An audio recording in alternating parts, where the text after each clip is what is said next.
নমস্কাৰ আপোনালোক সকলোকে আকৌ অন্য ভিডিঅ'টি স্বাগতম জনাইছোঁ মই এই ভিডিঅ'টিত DLED এন্ট্ৰেন্সৰ যিখন সিলেবাছ আছে সেই সিলেবাছত থকা গ্ৰাহকৰ সজাগতা অধিকাৰ আৰু সুৰক্ষাৰ বিষয়ে আলোচনা কৰিম অৰ্থাৎ কনজিউমাৰ প্ৰটেকশ্যন এণ্ড ৰাইট এইসমূহৰ বিষয়ে আলোচনা কৰিম গতিকে আপোনালোকে ভিডিঅ'টো শেষলৈকে চাই থাকিব তেতিয়া গোটেইখিনি আপোনালোকে তথ্য পাব আৰু আগৰ ছ'চিয়েল সায়েন্সৰ যিসমূহ ভিডিঅ' সেইসমূহ যদি আপোনালোকে চোৱা নাই মই পাৰ্ট 1 2 3 and 4 আলোচনা কৰি থৈছোঁ সেইসমূহৰ মই লিংক ডেছক্ৰিপশ্যনত দি দিম অৰ্থাৎ মই DLED এন্ট্ৰেন্স এক্সামৰ বাবে যি প্লেলিষ্ট ক্ৰিয়েট কৰিছোঁ তাৰে সেই প্লেলিষ্টটোৰ মই লিংক ডেছক্ৰিপশ্যনত দি দিম তাতে গৈ আপোনালোকে চাব পাৰিব আৰু তাতে মই অসম হিষ্ট্ৰীৰ বিষয়ে কিছুমান আলোচনা কৰিছোঁ অসম হিষ্ট্ৰীৰ লিংকো মই ডেছক্ৰিপশ্যনত দি দিম আৰু DLED এন্ট্ৰেন্সৰ বাবে কিছুমান অসম ভূগোলৰ প্ৰশ্নটো আলোচনা কৰা আছে তাৰো মই লিংক ডেছক্ৰিপশ্যনত দিম গোটেইখিনি আপোনালোকে চাব পাৰিব আৰু এতিয়াও যদি চেনেলটো ছাবস্ক্ৰাইব কৰা নাই ছাবস্ক্ৰাইব কৰি বেল আইকনটো টিপি থ'ব তেতিয়াহে মই দিয়া ভিডিঅ'সমূহ আপোনালোকে আপডেট লাভ কৰিব গতিকে আৰম্ভ কৰিছোঁ আজিৰ ভিডিঅ'টি এতিয়া আমি এটা জানিম গ্ৰাহকৰ অধিকাৰনো কি গ্ৰাহকৰ সুৰক্ষানো কোনে দিয়ে কেনেকৈ তাৰ বিষয়ে আমি আলোচনা কৰিম ইয়াতে দিয়া আছে যে যিয়ে নিজৰ প্ৰয়োজনীয় দ্ৰব্য বা সামগ্ৰী আৰু সেৱা বজাৰৰ পৰা ক্ৰয় কৰি উপভোগ কৰে তেওঁকে আমি ক্ৰেতা বা গ্ৰাহক বুলি কওঁ আমি সকলোৱে জানোৱে যিসকলে দোকান বা বজাৰৰ পৰা বস্তুসমূহ কিনি আনে আৰু উপভোগ কৰে তেওঁলোকক ক্ৰেতা বা গ্ৰাহক বুলি কওঁ অৰ্থনীতিৰ ভাষাত গ্ৰাহকজনক উপভোক্তা বুলি কওঁ অৰ্থাৎ আমি যিয়ে উপভোগ কৰে বজাৰৰ পৰা বস্তুসমূহ আনি তেওঁকে উপভোক্তা বুলি কওঁ উৎপাদন উপভোগ বিনিময় বিনিয়োগ বিতৰণ নিয়োগ আদি বিষয়সমূহ এটা অৰ্থনৈতিক ব্যৱস্থাৰ কিছুমান বিশেষ কাৰ্যাৱলী ইয়াৰে প্ৰতিটো কাৰ্য পৰস্পৰ নিৰ্ভৰশীল বুলি কৈছে উদাহৰণস্বৰূপে উপভোক্তাৰ উপভোগৰ বাবে কিছুমান উৎপাদনৰ প্ৰয়োজন হয় এতিয়া আমি যিবোৰ দোকানৰ পৰা বস্তু কিনা বজাৰৰ পৰা বস্তু কিনো সেইসমূহ উৎপাদন কৰিব লাগিব তেতিয়াহে আমি উপভোক্তা হিচাপে সেইবোৰ বস্তু কিনিব পাৰিম গতিকে পৰস্পৰ নিৰ্ভৰশীল বুলি কয় কিয়নো উৎপাদন নহ'লে ভোগৰ বা সামগ্ৰীৰ অভাৱ হয় আনহাতে যিমানেই ভোগৰ পৰিমাণ বাঢ়ে সিমানেই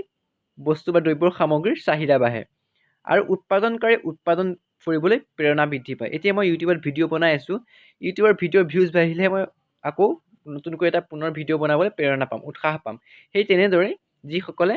বস্তু বজাৰৰ পৰা কিনিব সেই বস্তু বজাৰৰ পৰা কিনিলেহে উৎপাদনকাৰীসকলে আকৌ পুনৰ নতুনকৈ খেতি কৰিবলৈ বা বস্তুসমূহ তৈয়াৰ কৰিবলৈ তেওঁলোকে প্ৰেৰণা পাব সেইকাৰণে কৈছে যে এইটো এটা পৰস্পৰ নিৰ্ভৰশীল অৰ্থাৎ ভোগ আৰু উৎপাদন এই দুয়োটা কাৰ্যই এটাই আনটোৰ ওপৰত নিৰ্ভৰ কৰি চলে ঠিক তেনেদৰে বিভিন্ন কাৰক বা উপাদানসমূহৰ পৰস্পৰ নিৰ্ভৰশীলতাৰ মাজেৰে সমগ্ৰ অৰ্থনৈতিক কাৰ্যাৱলী সাধন হয় এতিয়া আমি ইয়াতে আলোচনা কৰিম গ্ৰাহকসকল কিদৰে প্ৰতাৰিত হয় ইয়াতে কিছুমান পইণ্ট দি দিছে গ্ৰাহকসকল কিদৰে প্ৰতাৰিত হয় বা গ্ৰাহকসকলক কেনেকৈ ঠগাই দোকানীসকলে ইয়াতে কিছুমান পইণ্ট দি দিছে যে বস্তুৰ ওজন সঠিকভাৱে নকৰা বুলি কৈছে তাৰপিছতে ভেজাল বস্তু বিক্ৰী কৰা বস্তু বা সেৱা উপযুক্ত মান বিশিষ্ট নোহোৱা ক্ৰয় কৰা বস্তু বা সেৱাৰ ৰচিদ নিদিয়াকৈ অশুদ্ধ কৰি দিয়া তাৰপিছতে সামগ্ৰী প্ৰস্তুতকৰণৰ প্ৰকৃত তাৰিখ মচি পেলোৱা বা নকল তাৰিখ লগোৱা ইয়াতে বস্তুটো কেনেকৈ মেনুফেকচাৰিং ডেট আৰু এক্সপায়াৰী ডেট এইসমূহ কিছুমানে মুচি পেলাই আৰু তেনেকৈ বস্তুসমূহ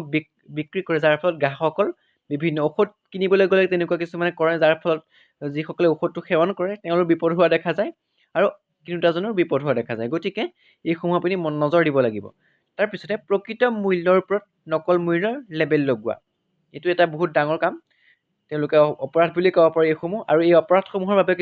চৰকাৰেও কিছুমান আইন প্ৰণয়ন কৰি থৈছে সেইসমূহ সকলোৱে জনাটো দৰকাৰ গতিকে ইয়াতে আমি আলোচনা কৰিম কেনেকুৱা ধৰণৰ আইন দিছে চৰকাৰে তাৰপিছতে মানসূচক চিহ্নসমূহ নকল কৰা এইসমূহ হৈছে গ্ৰাহকক প্ৰতাৰণা কৰাৰ কিছুমান উপায় দোকানীসকলৰ বা ব্যৱসায়ীসকলৰ তাৰপিছত নামী দামী কোম্পানীৰ দ্বাৰা উৎপাদিত সামগ্ৰী হুবহু নকল কৰা কিছুমান নকল কৰি বস্তু প্ৰডাক্ট ইউজ কৰে তাৰপিছতে ডাক সেৱা টেলিফোন বা ইণ্টাৰনেট যোগে অৰ্ডাৰ কৰা বস্তু সময়মতে আদায় নিদিয়া এইসমূহো দিছে কিছুমান আমি কোৰিয়াৰ কৰি বস্তু লওঁ ডাক সেৱা টেলিফোন বা ইণ্টাৰনেট আমি আজিকালি ফ্লিপকাৰ্ট এমাজন মিন্ত্ৰা এইবোৰৰ যোগেদিও আমি বস্তু কিনো আৰু সেইসমূহ কিছুমান বস্তু আমাক ভেজাল বস্তু দিয়ে যাৰ বাবে গ্ৰাহকসকল বিভিন্ন বিপদত পৰা দেখা যায় গতিকে এইসমূহ বস্তু আমি মনত ৰাখিব লাগিব যে ইয়াতে দিছে গ্ৰাহকৰ সজাগতা আৰু গ্ৰাহকৰ অধিকাৰ ইয়াতে এটা শ্লোগান দিছে জাগো গ্ৰাহক জাগো যিসকল গ্ৰাহক হয় তেওঁলোকক সজাগ হৈ থাকিবলৈ ইয়াতে দিছে এতিয়া আমি গ্ৰাহক হিচাপে আমি কেনেকৈ সজাগ হ'ব লাগে এটা কিছুমান পইণ্ট দি দিছে আমি আলোচনা কৰিম এতিয়া ইয়াতে গ্ৰাহক হিচাপে বস্তু বা সেৱা ক্ৰয় কৰাৰ সময়ত আমি কিছুমান সাৱধানতা অৱলম্বন কৰিব লাগে নহ'লে চকুৰ প্ৰচাৰতে বিক্ৰেতাই প্ৰতাৰণা কৰাৰ সুযোগ পায় তলত গ্ৰাহকে ল'বলগীয়া কেতবোৰ সাৱধানতাৰ বিষয়ে উল্লেখ কৰা হ'ল এতিয়া পইণ্টসমূহ দি দিছে আমি আলোচনা কৰিম ফাৰ্ষ্ট পইণ্টত দিছে যে বস্তু বা সেৱা ক্ৰয় কৰোঁতে তাৰ গুণাগুণ, দাম, ওজন, বিশুদ্ধতা আদি সম্পৰ্কে নিশ্চিত হোৱা। আমি বস্তু এটা কিনিবলৈ গ'লে তাৰ গুণাগুণ, কোৱালিটি, দাম কিমান, তাৰ ওজন সঠিক হয়নে নহয়, দামৰ সৈতে ওজনটো মিলিছেনে নাই, আৰু তাৰ পিয়ৰিটি, তাৰ বিশুদ্ধতা কিমান আছে, সেইসমূহৰ ক্ষেত্ৰত আমি নজৰ দিব লাগিব। তাৰপিছত ছেকেণ্ড পইণ্টত দিছে যে বস্তুৰ ওজন বা জোখ লওঁতে জোখ মাখৰ আহিলা যেনে দগা পাল্লা, মিটাৰ কাঠি আদি সমূহ সঠিক আৰু বিজ্ঞানসন্মত হয়নে নহয় সেই এটা আমি পৰীক্ষা কৰি চাব লাগিব। এতিয়া কিছুমানে আজিকালি নতুনকৈ মিটাৰ, দগা পাল্লা, কাৰেণ্টৰ কিছুমান আছে, সেইসমূহতো কিছুমানে ডুপ্লিকেট কৰি ৰাখে, কাটাডাল কমাই দিয়ে বা তেনেকৈ তলৰ ফালে নমাই দিলে কিছুমান সঠিক জোখৰ নহয়। সেইসমূহ আমি মনত ৰাখিব লাগিব, মন দিব লাগিব, তেতিয়া আমি গ্ৰাহকসকল প্ৰতাৰিত হোৱাৰ চান্স কমি থাকিব যেতিয়া। তাৰপিছতে ইয়াতে থাৰ্ড পইণ্টত দিছে যে যিকোনো বস্তু কিনাৰ পিছত বস্তুৰ বিৱৰণ আৰু মূল্য লিখি থকা ৰচিদ বিচৰা। আমি কিবা এটা বস্তু কিনিবলৈ গ'লে তাৰ ভাউচাৰ অৰ্থাৎ ৰচিদখন আমি বিচাৰিব লাগিব। তাৰপিছতে ফ'ৰ্থ পইণ্টত দিছে বিভিন্ন ক্ষেত্ৰত উৎপাদিত সামগ্ৰীসমূহৰ বাবে চৰকাৰে নিৰ্ণয় কৰা মানসূচক চিহ্নসমূহ যেনে এগমাৰ্ক, ISI, হলমাৰ্ক, FPO আদি চিহ্ন ক্ৰয় কৰা সামগ্ৰী আছেনে নাই তাক পৰীক্ষা কৰা। এইসমূহৰ বিষয়ে আমি আলোচনা কৰিম যে এগমাৰ্ক, হলমাৰ্ক কোনবোৰ বস্তুত আমি চৰকাৰে এইবোৰ লগোৱাৰ বাবে ব্যৱস্থা কৰিছে, সেইসমূহৰ বিষয়ে আলোচনা কৰিম। সেইসমূহ বেছিকৈ ইম্পৰ্টেণ্ট হয়, তথাপি আমি এইসমূহ আলোচনা কৰি লওঁ। তাৰপিছতে ইয়াতে দিছে যে দীৰ্ঘস্থায়ী সামগ্ৰীৰ ক্ষেত্ৰত বিক্ৰেতাৰ পৰা গেৰাণ্টি বা ৱাৰেণ্টি কাৰ্ড বিচৰা। এইসমূহ ইম্পৰ্টেণ্ট হয়। তাৰপিছতে পেকেটযুক্ত বস্তু কিনাৰ ক্ষেত্ৰত উৎপাদনৰ তাৰিখ, ম্যাদ উকলা তাৰিখ, MRP, খুচুৰা মূল্য অৰ্থাৎ সৰ্বোচ্চ MRP সৰ্বোচ্চ খুচুৰা মূল্য বুলি কয়, আৰু এইবোৰ লক্ষ্য কৰা উচিত যে যিসমূহ আমি পেকেটযুক্ত বস্তু কিনো সেইসমূহত মেনুফেকচাৰিং ডেট আৰু এক্সপায়াৰী ডেট এই দুইটা বস্তু লক্ষ্য কৰি আমি বস্তুখিনি কিনিব লাগিব, সেইখিনি কথাই কৈছে। তাৰপিছতে ইয়াতে জানি থোৱা হোৱাত MRP বিষয়ে দিয়া আছে। MRP ফুল ফৰ্ম হৈছে মেক্সিমাম ৰিটেইল প্ৰাইচ। এতিয়া MRP মানে হৈছে অসমীয়াত ক'ব উচ্চতম খুচুৰা মূল্য বা সৰ্বোচ্চ খুচুৰা মূল্য, আৰু ইংৰাজীত ক'ব মেক্সিমাম ৰিটেইল প্ৰাইচ। সৰ্বোচ্চ খুচুৰা মূল্যৰ ওপৰত গ্ৰাহকে দৰদাম কৰিব পাৰে, কাৰণ সামগ্ৰী সৰবৰাহৰ বাবে প্ৰয়োজনীয় পৰিবহণ খৰচ MRPত নিহিত হৈ থাকে। মুম্বাইত উৎপাদিত বস্তু এটাৰ ক্ষেত্ৰত মুম্বাইৰ গ্ৰাহকে MRPৰ ওপৰত দৰদাম কৰিব পাৰে। একেদৰে গুৱাহাটী বা শ্বিলঙৰ গ্ৰাহকেও সেই বস্তুৰ প্ৰতি MRPৰ ওপৰত দৰদাম কৰিব পাৰে, কিয়নো বস্তুটো ততোধিক দূৰত্বৰ স্থান যেনে অৰুণাচল প্ৰদেশ বা মিজোৰামৰ বিভিন্ন অঞ্চললৈ সৰবৰাহ হয়। ঠিক একেদৰে অসমত উৎপাদিত বস্তুৰ ক্ষেত্ৰত অসমৰ গ্ৰাহকে MRPৰ ওপৰত দৰদাম কৰিব পাৰে। এইখিনি গ্ৰাহকৰ অধিকাৰ। গতিকে আপোনালোকে বস্তু এটা কিনোতে ক'ত সেইটো বস্তু উৎপাদিত হৈছে বা সেই বস্তুখিনি ক'লৈ বেচিবৰ কাৰণে গৈছে তাৰ ক্ষেত্ৰত আপোনালোকে নজৰ দি পেলাই MRPত থকা দামটোৰ প্ৰতিও আপোনালোকে লক্ষ্য ৰাখি সেইসমূহ বস্তু আমি দৰদাম কৰিব পাৰোঁ। গতিকে এইখিনি আমি নজৰ দিব লাগিব। এতিয়া আমি ইয়াতে আলোচনা কৰিম গ্ৰাহকে লাভ কৰা অধিকাৰসমূহৰ বিষয়ে। এতিয়া গ্ৰাহকেনো কোনবোৰ অধিকাৰ লাভ কৰে সেইসমূহ আমি জানি লওঁ। যিকোনো বস্তু কিনোতে বস্তুৰ মূল্য, ওজন, বিশুদ্ধতা, গুণাগুণ আদি বিচাৰ কৰিব পাৰে, এইটো গ্ৰাহকৰ অধিকাৰ। তাৰপিছতে গ্ৰাহকৰ সুৰক্ষাৰ বাবে গ্ৰাহক সুৰক্ষা সমিতি গঠন কৰা, আৰু গ্ৰাহকৰ অভাৱ অভিযোগ আদিৰ গ্ৰাহক সুৰক্ষা সমিতি গ্ৰাহকক আদালতত দাখিল কৰা, প্ৰয়োজন সাপেক্ষে গ্ৰাহক সুৰক্ষা আইনৰ সহায় লোৱা, প্ৰতাৰণা কৰা বিক্ৰেতাৰ বিৰুদ্ধে শাস্তিমূলক দাবী উত্থাপন কৰা, আৰু এটা শেষৰ পইণ্টটো দিছে গ্ৰাহক শিক্ষা লাভ কৰাৰ অধিকাৰ। এইসমূহৰ বিষয়ে আমি মনত ৰাখিব লাগিব। মনত ৰাখিবা যে এই অধিকাৰসমূহ আমাৰ দেশৰ সকলো নাগৰিকৰ ক্ষেত্ৰত প্ৰযোজ্য। এই অধিকাৰসমূহ ভোগ কৰিবলৈ আমি সকলোৱে আগ্ৰহী আৰু সচেতন হোৱা উচিত। ইয়াক সাব্যস্ত কৰাত আমাক কোনো বাধা দিব নোৱাৰে। এইখিনি আমি নিজৰ অধিকাৰ আমি সাব্যস্ত কৰিব পাৰোঁ আৰু কোনেও আমাক বাধা দিব নোৱাৰে। তাৰপিছতে সমগ্ৰ বিশ্বত গ্ৰাহকৰ অধিকাৰৰ বিষয়টো বৰ্তমান এক জনজাগৰণৰ সৃষ্টি কৰিছে। তাৰে ভিত্তিত 15 মাৰ্চ তাৰিখটো বিশ্বজুৰি গ্ৰাহক অধিকাৰ দিৱস হিচাপে পালন কৰা হয়। এইটো প্ৰশ্ন সুধি দিব পাৰে যে সমগ্ৰ বিশ্বজুৰি গ্ৰাহক অধিকাৰ দিৱস কিমান তাৰিখে পালন কৰা হয়, তেতিয়া উত্তৰটো হ'ব 15 মাৰ্চ। আপোনালোকে এইটো মনত ৰাখিব, নোট ডাউন কৰি থ'ব, তেতিয়া সুবিধা হ'ব যে 15 মাৰ্চ তাৰিখটো আমি সমগ্ৰ বিশ্বজুৰি গ্ৰাহক অধিকাৰ দিৱস হিচাপে আমি পালন কৰোঁ। ইম্পৰ্টেণ্ট হয়। তাৰপিছতে আমি এতিয়া আলোচনা কৰিম, এতিয়া জানি থৈ অহাত দিয়া আছে যে এগমাৰ্ক, ISI, হলমাৰ্ক এইসমূহ চিহ্ন কোনবোৰ বস্তুত বা সামগ্ৰীত লগোৱা হয় সেইসমূহৰ বিষয়ে আমি এতিয়া পঢ়িম বা আলোচনা কৰিম। তাৰপিছতে এতিয়া প্ৰথম দিছে যে এগমাৰ্ক আমাৰ দেশৰ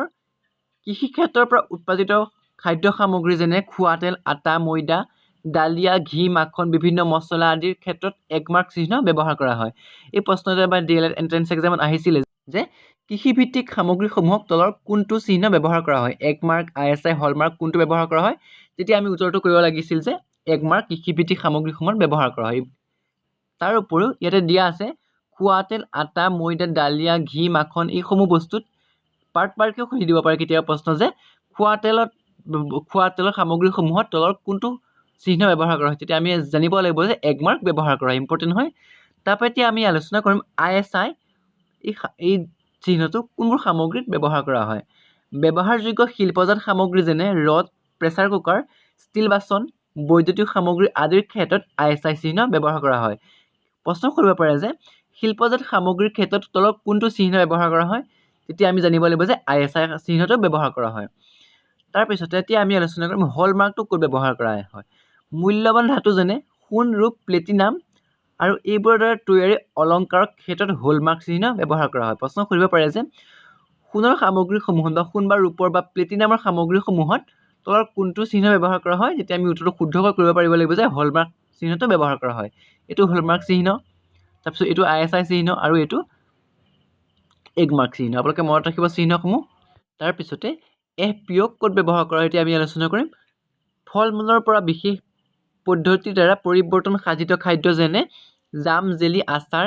চৰবত আদিৰ ক্ষেত্ৰত FPO চিহ্নটো ব্যৱহাৰ কৰা বা এইটো চিহ্ন ব্যৱহাৰ কৰাটো বাধ্যতামূলক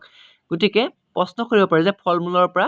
ব্যৱহাৰ কৰা সামগ্ৰী তলৰ কোনটো চিহ্ন ব্যৱহাৰ কৰা হয় তেতিয়া আমি সঠিককৈ উত্তৰটো কৰিব পাৰিব লাগিব যে FPO চিহ্নটো ব্যৱহাৰ কৰা হয় এইটো হৈছে FPO চিহ্ন আপোনালোকে মনত ৰাখিব তাৰপিছতে এতিয়া আমি আলোচনা কৰিম গ্ৰাহক সুৰক্ষা আইন 1985 চনতে ৰাষ্ট্ৰসংঘই গ্ৰাহক সুৰক্ষাৰ বাবে কিছুমান নীতি নিৰ্দেশনা কৰি দিছিলে এই নীতি নিৰ্দেশনাৰ আধাৰত গ্ৰাহকৰ অধিকাৰসমূহ সুনিশ্চিত কৰাৰ বাবে 1986 চনৰ 24 ডিচেম্বৰত ভাৰতীয় সংসদৰ যুটীয়া সংসদে গ্ৰাহক সুৰক্ষা আইন গৃহীত কৰে প্ৰশ্ন কৰিব পাৰে যে গ্ৰাহক সুৰক্ষা আইন ভাৰত চৰকাৰে কিমান চনত গঠন কৰে বা গৃহীত কৰে 1986 চনৰ 24 ডিচেম্বৰত এই আইনৰ অধীনত গ্ৰাহকৰ স্বাৰ্থত তিনিটা পৰ্যায়ত গ্ৰাহক সুৰক্ষা আইন গঠন কৰিছে বা সংস্থা গঠন কৰিছে সেইবোৰ হৈছে জিলা পৰ্যায়ত জিলা গ্ৰাহক সুৰক্ষা সংস্থা ৰাজ্যিক পৰ্যায়ত ৰাজ্যিক গ্ৰাহক সুৰক্ষা সংস্থা আৰু ৰাষ্ট্ৰীয় পৰ্যায়ত ৰাষ্ট্ৰীয় গ্ৰাহক সুৰক্ষা সংস্থা এইসমূহ গঠন কৰি দিছে তাৰপিছতে এই সংস্থাসমূহে গ্ৰাহকৰ অভাৱ অভিযোগ পূৰণ ন্যায় বিচাৰ কৰা আৰু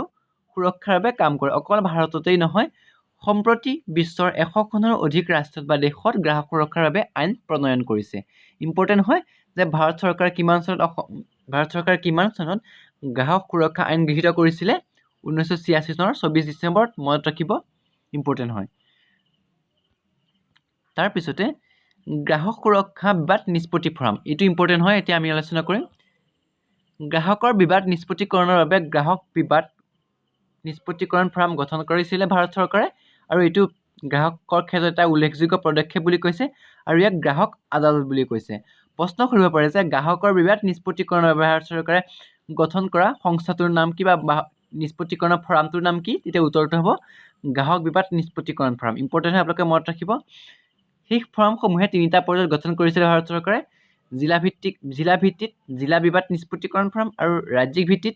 ৰাজ্যিক বিবাদ নিষ্পত্তিকৰণ ফৰাম আৰু ৰাষ্ট্ৰীয় ভিত্তিত বা চেণ্ট্ৰেল হিচাপে ৰাষ্ট্ৰীয় বিবাদ নিষ্পত্তিকৰণ ফৰাম গঠন কৰিছিলে এই সমূহলৈকে মনত ৰাখিব আজিৰ ভিডিঅ'ত এইখিনি ইম্পৰ্টেণ্ট চাই আলোচনা কৰিলোঁ গতিকে আপোনালোকে মনত ৰাখিব চন আৰু কেতিয়া গ্ৰাহক অধিকাৰ দিৱস পালন কৰা হয় তাৰপিছত এইসমূহ চিহ্ন এক মাৰ্ক ISI হলমাৰ্ক এইখিনি বিষয়ে আপোনালোকে মনত ৰাখিব গতিকে এইখিনি আলোচনা কৰিল আৰু MRP ফুল ফৰ্ম হৈছে ইংৰাজীত মেক্সিমাম ৰিটেইল প্ৰাইচ আৰু অসমীয়াত হ'লে উচ্চতম খুচুৰা মূল্য বা সৰ্বোচ্চ খুচুৰা মূল্য গতিকে আকৌ এটা নতুন ভিডিঅ' লগ পাম আজিলৈ ধন্যবাদ